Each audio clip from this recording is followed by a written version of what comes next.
Très bien, nous voilà arrivés sur les critères d'évaluation que le jury va prendre en compte pour valider vos différentes compétences. Alors, nous avons en premier lieu la pertinence de l'analyse du portefeuille client. Effectivement, le jury va être attentionné et observer votre capacité à pouvoir comprendre comment fonctionne un portefeuille client, comment celui-ci est-il géré, quelle est la quantité du nombre de clients que vous avez en portefeuille, quel est le degré du client que vous avez en portefeuille, le panier moyen, sa situation, etc.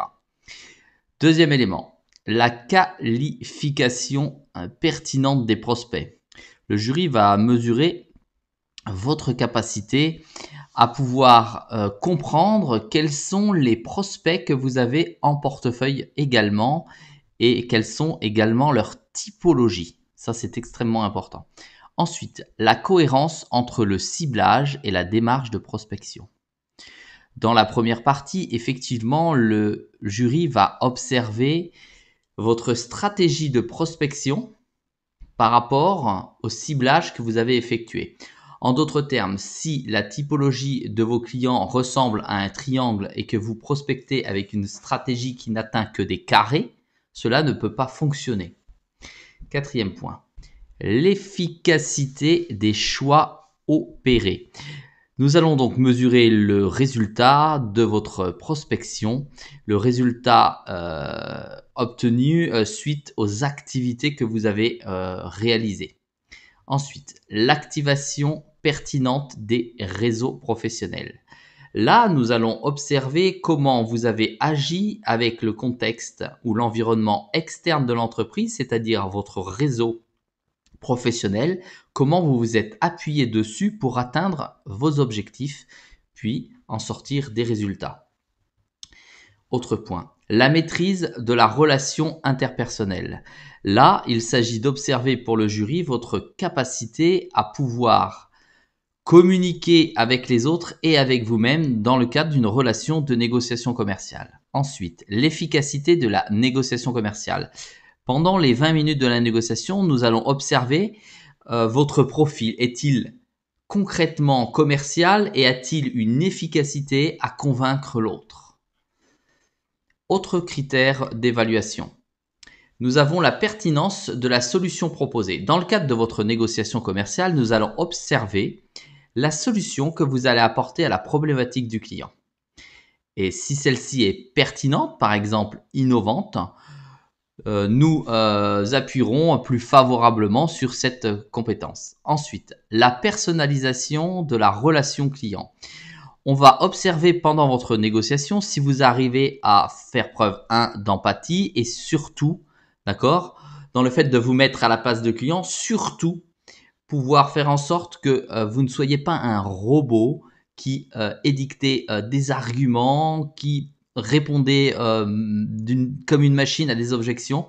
On va absolument observer, d'accord, votre capacité à créer, d'accord, le contexte de la négociation et un contexte personnalisé par rapport à la problématique du client, par rapport à la personnalité, par rapport à l'attitude, par rapport au comportement du client. Autre point que nous allons observer, c'est la qualité du diagnostic et de l'accompagnement client. Comment vous allez prendre en charge ce que le client vous a dit dans la phase de découverte, d'accord, et savoir comment vous l'avez accompagné vers votre solution dans la négociation. Solution à la problématique que le client aura exprimée ou pas su exprimer. Autre point que nous allons observer, le respect des engagements. Quand vous dites quelque chose, vous le faites. Voilà, tout simplement. Ça veut dire que nous allons prendre en compte l'ensemble des arguments que vous allez donner et voir si, à l'aboutissement de cette négociation, vous allez effectivement prétendre les réaliser ou apporter la preuve que vous les avez réalisés. Ensuite, l'évolutivité et l'enrichissement de la relation client.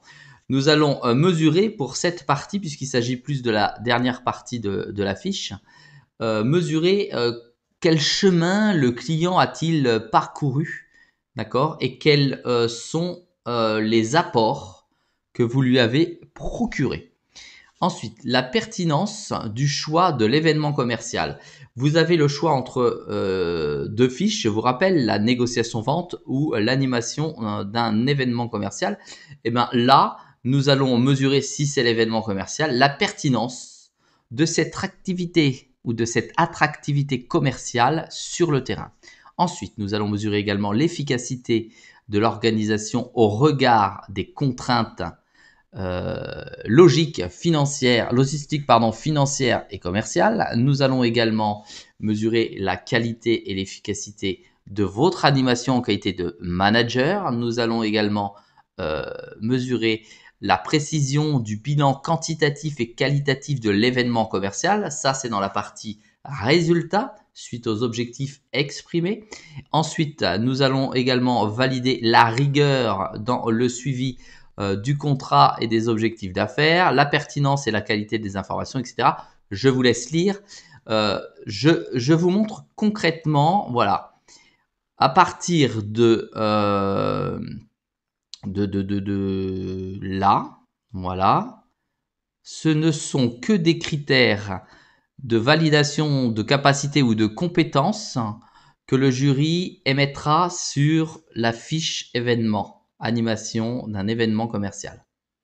Voilà pour l'explication un peu difficile, un peu théorique des éléments de critères. Je vous invite à vous rapprocher de la grille de notation ou la grille de validation de l'épreuve dans lesquelles vous avez d'autres informations. En fait, ces informations ont été traduites autrement. Voilà, à tout de suite dans la prochaine partie.